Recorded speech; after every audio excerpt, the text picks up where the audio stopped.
is a former classroom teacher who made a career transition into tech in 2016. She's currently holding a role of an engineering manager at Otus, an ad tech company, and she is a professional Scrum Master passionate about building healthy, high-performing teams by supporting people over processes. She will take you on the 20-minute journey where you will get an understanding of what team self-management means and some of its benefits, the importance of transparency and how it builds trust amongst team members, and how creating a sense of psychological safety promotes a high-performing team. Welcome on this stage, Anna. Welcome on this stage, Anna Gulstine, values to promote that build high-performing teams. Hi, Anna. Super excited to have you with us today. Good morning. Thank you again for having me. I'm excited to be here. Absolutely. Our pleasure. Let's say hi in the chat to Anna. And you are ready to go. The stage is all yours. Perfect. Yeah, so like Anna said, my name is Anna Gulstine. I'm an engineering manager at Otus, which is an educational technology company. Looking forward to talking a little bit more about Otus at the end of this presentation. I'm coming to you from Nashville, Tennessee. I made a career transition from teaching in elementary schools to software engineering in 2016. And I've since become extremely interested in learning how to promote high-performing teams, higher productivity, workplace fulfillment in teams. So thank you for joining this session and allowing me to share some of what I've learned with you. Now, high-performing teams don't form by chance. There are principles that we can understand that support the foundations of these teams. And my goal for the next 18 or so minutes is for everyone to just come away with one thing that maybe you learned or you're thinking about a little bit differently, or one thing that you want to apply right away in your work supporting your team. So I'd like to talk about 3 areas. We have psychological safety and belonging, we have promoting team self-management, and creating a culture of transparency. All of them build on top of each other. And let's just go right ahead and jump into the first one, psychological safety and belonging. So you've probably seen this before. Maslow's hierarchy of needs. Any textbook that talks about organizational behavior or psychology will probably present this. The idea that if your most basic needs aren't met, if you don't have food, water, warmth, rest, you won't be able to do anything else because you will be busy attempting to improve your circumstances to get those needs met will be what motivates your behavior. So we have our basic physiological needs, and also in basic needs, we have our need for safety, and psychological safety is included in this. Doesn't only refer to the physical safety of our bodies, it refers to feeling secure in our place in the various groups of people we are part of. So psychological safety at work is just something we don't want to leave hanging, and we want to pay special attention to it, especially because it's really foundational to, sorry about that, I didn't navigate. It's foundational to some of these other needs. We have belonging, friendship, feeling accomplished, and fulfillment.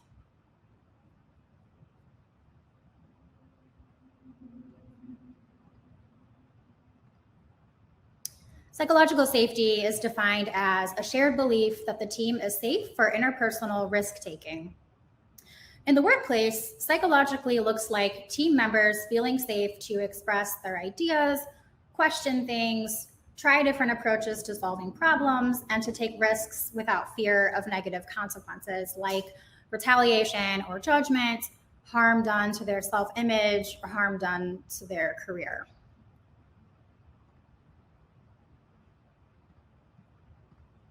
Some benefits of psychological safety: the organization will benefit from hearing a diversity of ideas being expressed. Team members will feel safer to experiment with new ideas to solve complex problems, and employees will be more engaged. Of course, there's many other benefits. These are just a few of them. Some ways that we can promote psychological safety: we can create a culture of being appreciative of bad news as well as good news.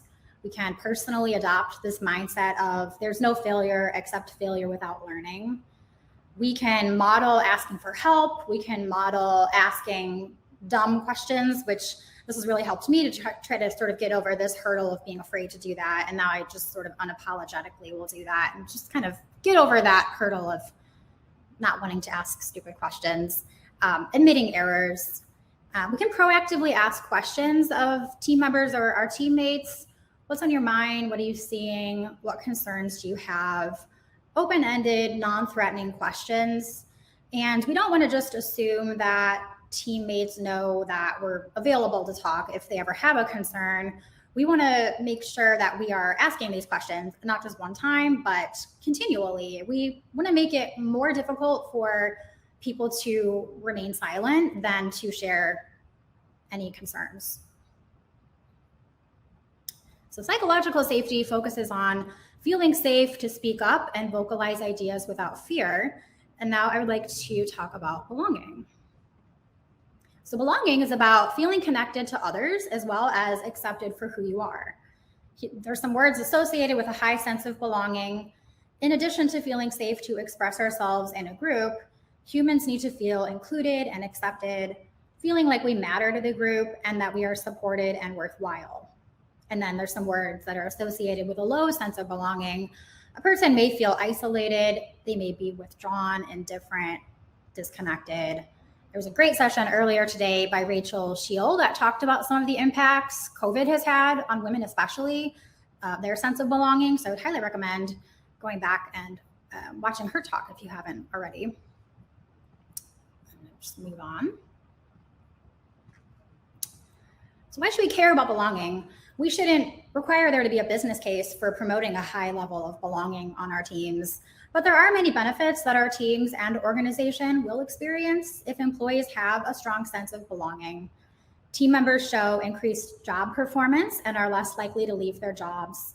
Employees are more likely to recommend their company to others, promoting their organization as a desirable place to work. Team members are also more likely to give more effort to accomplishing team goals instead of only towards individual goals. There's some links, some resources in my slides as well that I'm going to share my slides at the end of this presentation in the chat. So some ways that we can promote belonging. Again, check in with team members on both a professional level and a personal level.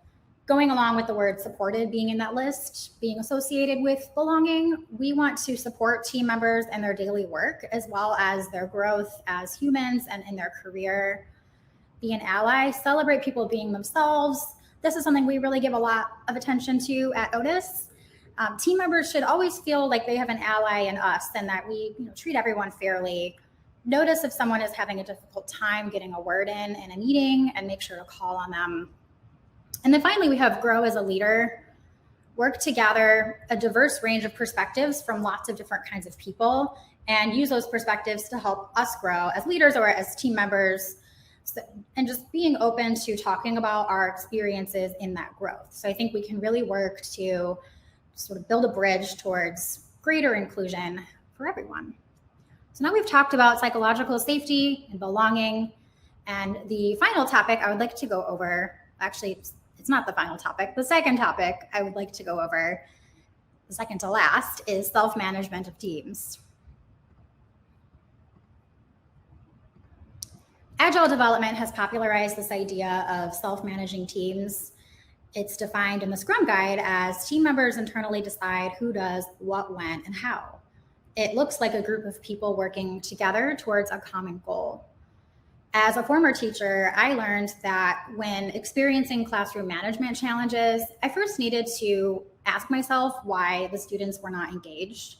And often this may have been because they didn't understand the purpose behind what they were learning, or they didn't feel invested in the goals. And the way to dissipate these issues wasn't to enforce stricter authority on them or to manage the students even more.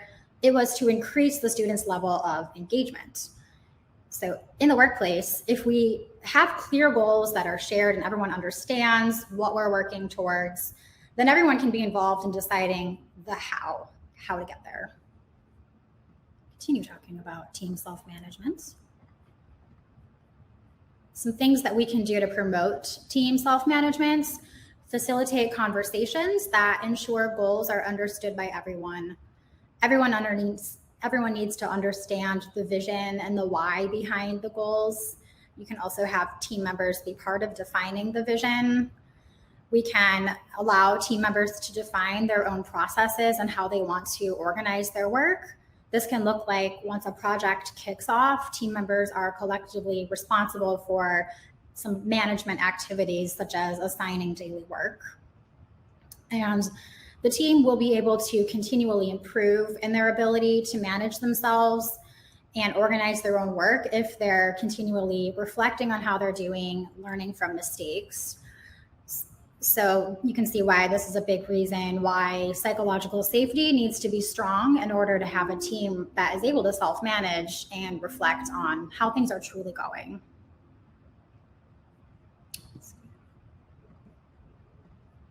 Some benefits of team self-management. Team members are able to adapt quickly when needed. They're not needing to wait for permission to be able to do something or wait for a manager to tell them how to do it. They're able to just adapt quickly based on their learnings. Promoting self-management in employees has the effect of promoting engagement. Self-management also promotes a culture of accountability.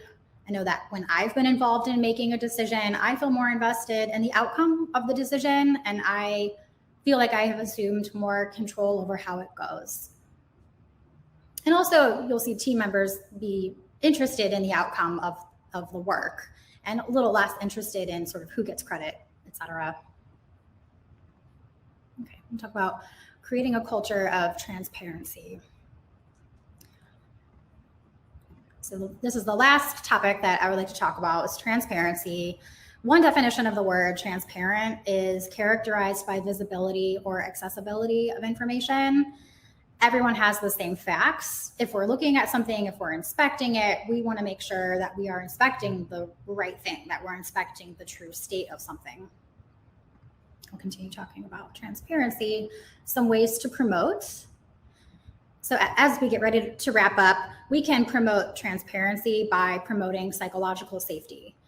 If you have a low level of transparency, you might see team members keeping information sort of internal and not sharing opinions openly, maybe just with one other person who they do feel safe with.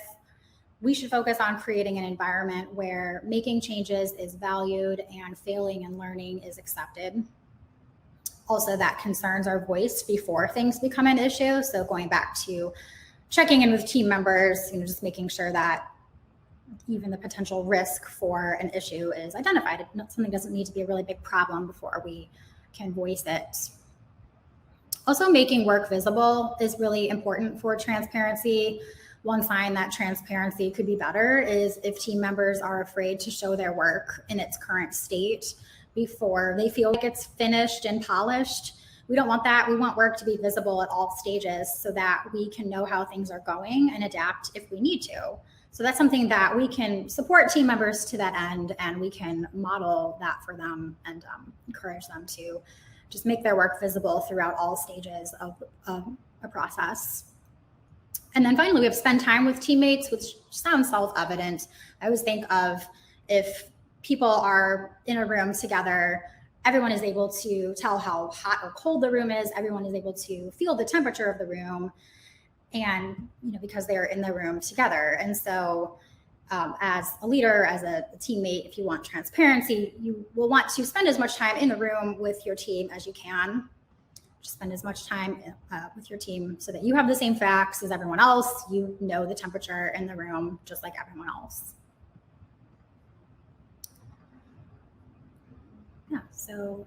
I just wanted to say thank you again for joining this session. I hope it's helped you to grow in your understanding of these principles. And I would like to encourage you to think of one area that you would like to come away with, one concrete way you would like to promote one of these values in your team, keeping in mind that psychological safety and belonging are the foundations for everything else.